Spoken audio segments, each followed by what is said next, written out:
Imagine for just a moment that you could sit at a grand polished table with the greatest minds from long ago. Imagine for just a moment that you could sit at a grand polished table with the greatest minds from long ago. You have precisely 10 minutes. What on earth would they tell you?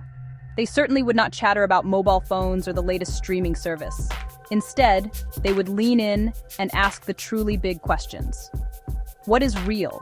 What is right? How should we live a good and meaningful life? These are the very questions that beat at the heart of Western philosophy. This essay is your invitation to a quick, and I promise, rather fun trip through some of its most classic and mind-altering ideas. We will meet the thinkers who chiseled and shaped the very ways we think today, often without us even realizing it. This journey is not about memorizing dusty names or impenetrable jargon. It is a story. The story of how people over thousands of years have used the power of thought to understand their place in the universe. Let us begin our tour and see what timeless wisdom these brilliant minds have to share with us. Right here, right now, in the 21st century. Okay, let's go. Our story begins in ancient Greece, a place buzzing with trade, art, and a revolutionary new idea. Before this time, most people explained the world through myths and stories about gods and goddesses. If there was a storm, Zeus was angry. If the harvest was good, Demeter was pleased. But then, a new kind of thinker emerged, the pre-Socratics, who asked a different sort of question. They wondered if natural underlying principles could explain the universe, using reason and observation as their primary tools. Thales famously proposed that everything ultimately came from water, a monumental leap toward a unifying explanation. Anaximander suggested a boundless source, the apeiron. Heraclitus declared that the only constant is change. He famously said, "You cannot step into the same river twice," meaning both the river and you are in flux. From nature, focus turned inward to human life and society, personified by Socrates. He did not write books or lecture from a podium. He wandered Athens, engaging everyone with simple, piercing questions. What is courage?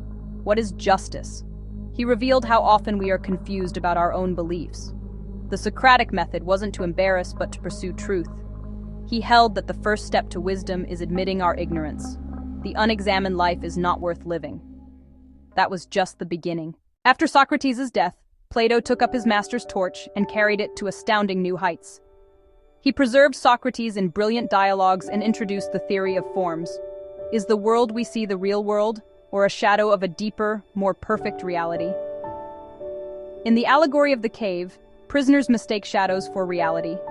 The philosopher escapes, sees the true world, and returns to share the truth. Think of a circle. Our drawings are imperfect, yet we know a perfect circle. Plato places such perfection in the realm of forms, eternal, unchanging.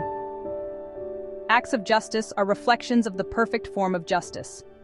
He was skeptical of art that copies the physical world, a copy of a copy, twice removed. Turn the soul from shadows toward the light of the true, the good, and the beautiful. If Plato looked beyond, Aristotle planted his feet on the ground, the master observer. Reality is in the things we see, touch, and study. He observed, categorized, and analyzed, fathering many sciences and formalizing logic for millennia. He located form within each thing itself. In ethics, virtue is the golden mean, courage between rashness and cowardice, generosity between stinginess and extravagance, a skill practiced into habit. It's pretty practical stuff. After the age of Plato and Aristotle, Alexander's conquests changed the world. People felt dislocation and anxiety. Philosophy turned practical. Stoicism taught self-control and fortitude within a rational cosmos. We cannot control externals, only our judgments, desires, and will. Focus on what's within our power to find inner calm. Apatheia. Epicureanism sought ataraxia, tranquility, via simple pleasures, friendship, and freedom from fear. Pleasure as modest contentment, not debauchery. He taught that death ends sensation and is nothing to fear. These schools offered therapy for the soul, tools for resilience and joy. The medieval synthesis, Christianity meets Greek reason. Augustine blended Platonism with faith. I believe in order to understand.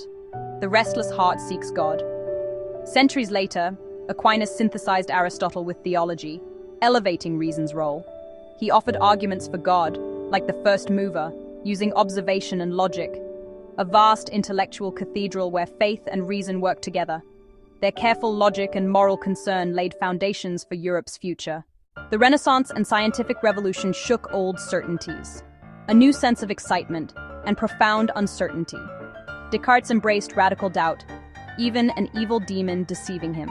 He sought one unshakable truth. Even if deceived, he must exist to be deceived. Cogito ergo sum, I think, therefore I am. Rationalists ground knowledge in reason, empiricists in experience. John Locke, tabula rasa, the mind as a blank slate. David Hume's skepticism, impressions don't guarantee cause or even a continuous self. Immanuel Kant, a Copernican revolution. We actively structure experience through space, time, and causality. In ethics, duty, and universal principles, the categorical imperative. Act only on maxims you can will as universal law. The 19th century erupted with upheaval and fiery critique.